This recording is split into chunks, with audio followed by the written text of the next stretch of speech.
I risked everything.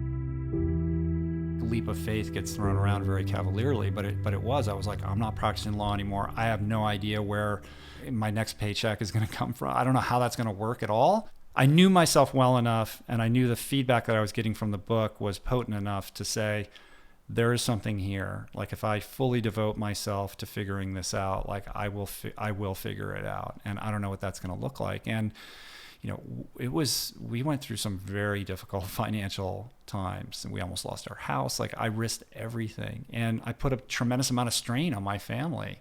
My wife always had my back. She was like, you're not going back to being a lawyer. Like, this is what you have to do. Like, you just have to stay the course. And without that support, I never would have been able to do it. But it was really just showing up every day, trying to pay attention. What can I do? And it was just being in service. Like, what can I offer? Well, I'll write this blog post, or I'll go give this talk, or I'll go do this, none of which I was getting paid for. The podcast I did it for 2 years before I made a single dollar on it. Like, I just did it because it just seemed like a way to continue the conversation that my book began. I didn't start it as thinking it was going to be some kind of professional enterprise. It was just something I felt strongly about. I felt called to do.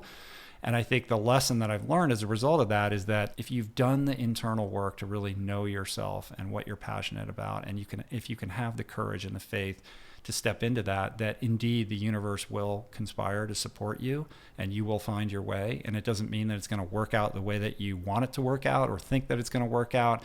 And your timeline is not going to be the timeline that's going to play out. But my experience is that by remaining steadfast, that is how I was able to see it through and be able to sit here and talk to you today.